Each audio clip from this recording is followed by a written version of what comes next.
श्रीमद् वाल्मीकि रामायण बालकांड 50वां सर्ग।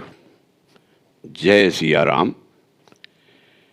श्री राम आदि का मिथिला गमन, राजा जनक द्वारा विश्वामित्र का सत्कार तथा उनका श्री राम और लक्ष्मण के विषय में जिज्ञासा करना एवं परिचय पाना।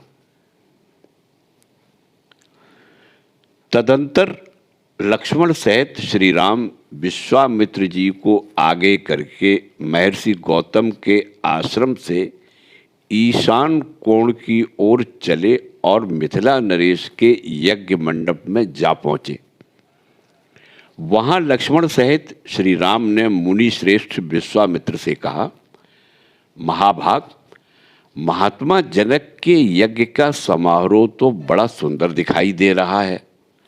यहाँ नाना देश के निवासी सहस्रों ब्राह्मण जुटे हुए हैं, जो वेदों के स्वाध्याय से शोभा पा रहे हैं। ऋषियों के बाड़े सैकड़ों छकड़ों से भरे दिखाई दे रहे हैं। ब्राह्मण, अब ऐसा कोई स्थान निश्चित कीजिए जहाँ हम लोग भी ठहरें। श्री रामचंद्र जी का यह वचन सुनकर महामुनि विश्वामित्र ने एकांत स्थान में डेरा डाला, जहाँ पानी का सुविधा था। उत्तम आचार विचार वाले नृपश्रेष्ठ महाराज जनक ने जब सुना कि विश्वामित्र जी पधारे हैं, तब वे तुरंत अपने पुरोहित शतानंद को आगे करके अर्घ लिए विनीत भाव से उनका स्वागत करने के लिए चल दिए। उनके साथ अर्घ लिए महात्मा ऋतुज भी शीघ्रता पूर्वक चले। राजा ने विनीत भाव से सहसा आगे बढ़कर महर्षि की अगवानी की तथा धर्मशास्त्र के अनुसार विश्वामित्र को धर्मयुक्त अर्घ्य समर्पित किया। महात्मा राजा जनक की वह पूजा ग्रहण करके मुनि ने उनका कुशल समाचार पूछा तथा उनके यज्ञ की निर्बाध स्थिति के विषय में जिज्ञासा की। राजा के साथ जो मुनि, उपाध्याय और पुरोहित आए थे, उनसे भी कुशल मंगल पूछकर विश्वामित्र जी बड़े हर्ष के साथ उन सभी महर्षियों से यथा योग्य मिले। इसके बाद राजा जनक ने मुनिवर विश्वामित्र से हाथ जोड़कर कहा, भगवान, आप इन मुनीश्वरों के साथ आसन पर विराजमान होइए। यह बात सुनकर महामुनि विश्वामित्र आसन पर बैठ गए। फिर पुरोहित, ऋतिज तथा मंत्रियों सहित राजा भी सब और यथा योग्य आसनों पर विराजमान हो गए। तत्पश्चात राजा जनक ने विश्वामित्र जी की ओर देखकर कहा, भगवान, देवताओं ने मेरे यज्ञ की आयोजना सफल कर दी। आज पूज्य चरणों के दर्शन से मैंने यज्ञ का फल पा लिया। ब्राह्मण, आप मुनियों में श्रेष्ठ हैं। आपने इतने महर्षियों के साथ मेरे यज्ञ मंडप में पदार्पण किया, इससे मैं धन्य हो गया। यह मेरे ऊपर आपका बहुत बड़ा अनुग्रह है।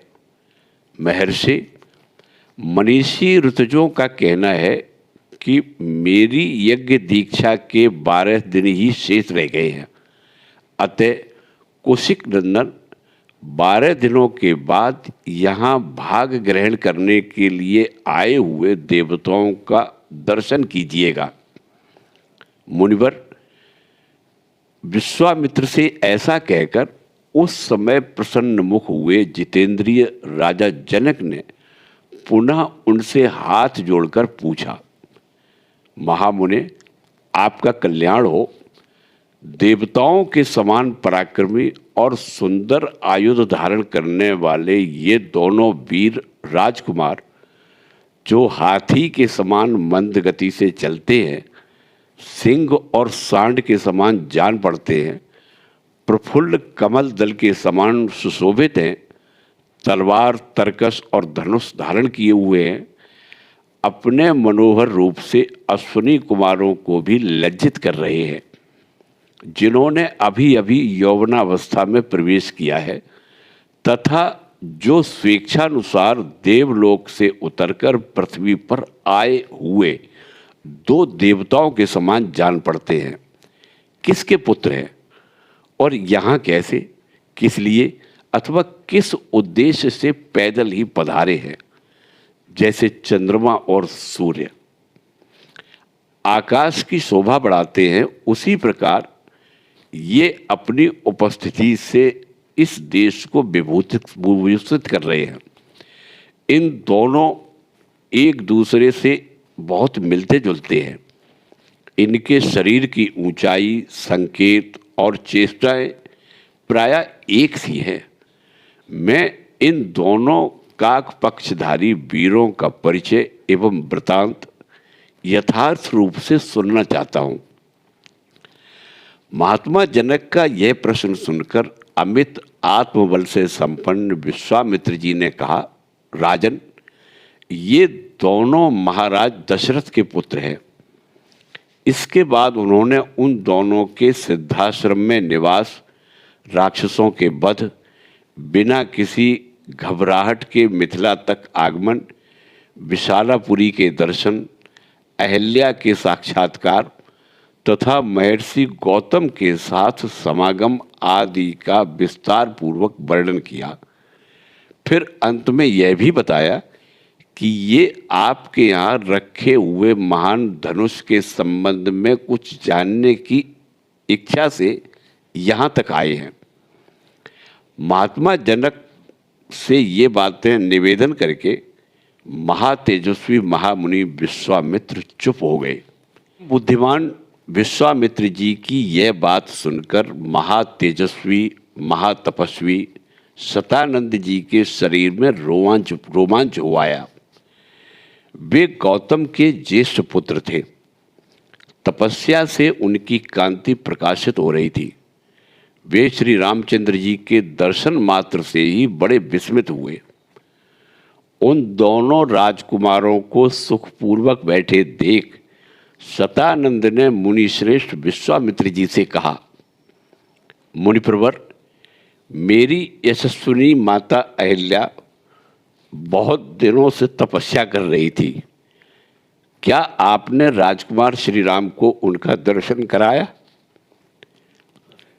क्या मेरी महातेजस्विनी एवं यशस्विनी माता अहिल्या ने वन में होने वाले फल मूल आदि से समस्त देहधारियों के लिए पूजनीय श्री रामचंद्र जी का पूजन किया था?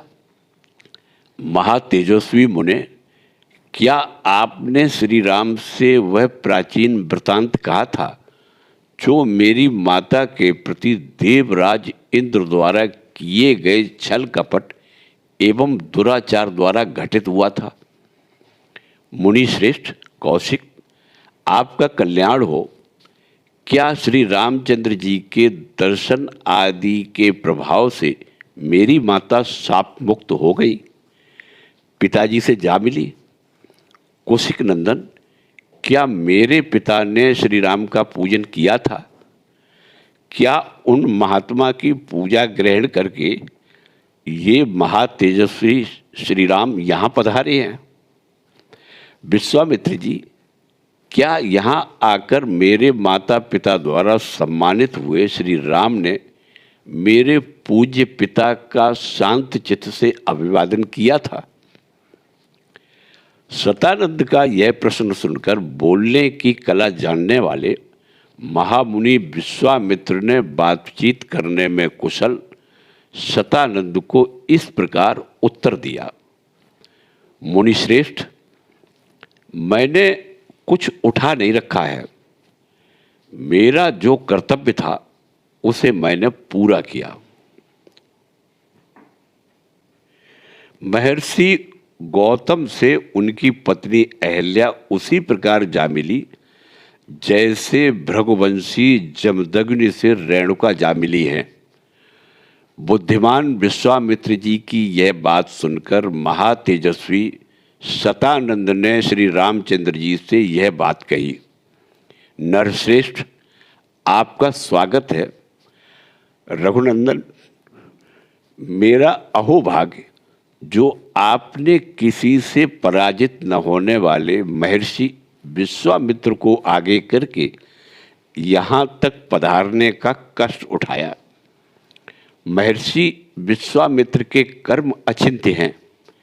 वे तपस्या से ब्रह्मर्षि पद को प्राप्त हुए हैं। इनकी कांति असीम है और ये महातेजस्वी हैं। मैं इनको जानता हूँ। ये जगत के परम आश्रय अर्थात परम हितैषी हैं। श्री राम, इस पृथ्वी पर आपसे बढ़कर धन्यातिधन्य पुरुष दूसरा कोई नहीं है, क्योंकि कौशिक नंदन विश्वामित्र आपके रक्षक हैं, जिन्होंने बड़ी भारी तपस्या की है। मैं महात्मा कौशिक के बल और स्वरूप का यथार्थ वर्णन करता हूँ। आप ध्यान देकर मुझसे यह सब सुनिए। ये विश्वामित्र पहले एक धर्मात्मा राजा थे। इन्होंने शत्रुओं के दमन पूर्वक दीर्घ काल तक राज्य किया था।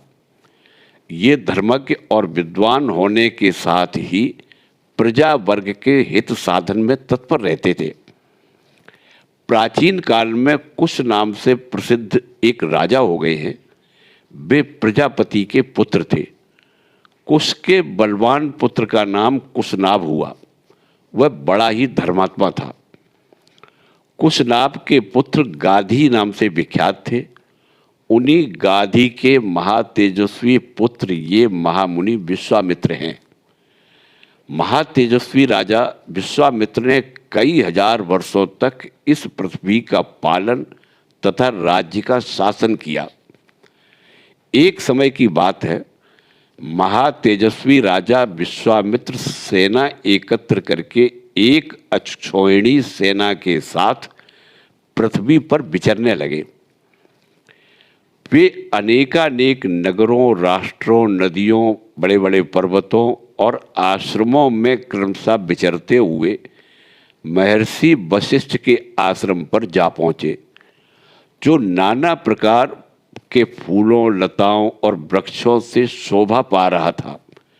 नाना प्रकार के मृग, वन्य पशु वहाँ सब ओर फैले हुए थे तथा सिद्ध और चारण उस आश्रम में निवास करते थे।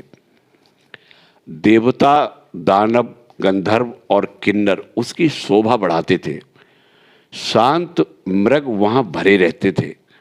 बहुत से ब्राह्मणों, ऋषियों और देवर्षियों के समुदाय उसका सेवन करते थे।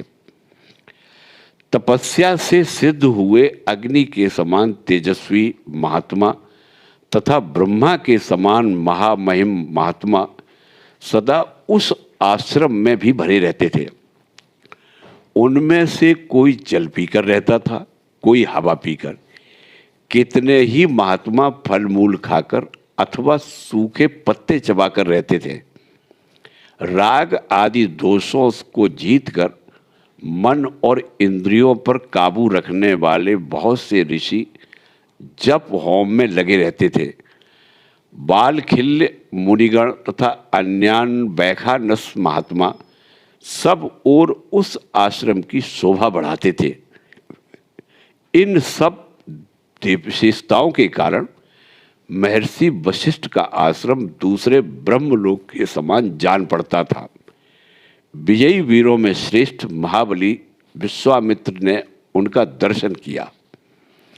इस प्रकार श्री वाल्मीकि निर्मित आर्ष रामायण आदि काव्य के बालकांड में 51वां सर्ग पूरा हुआ। जय सिया राम।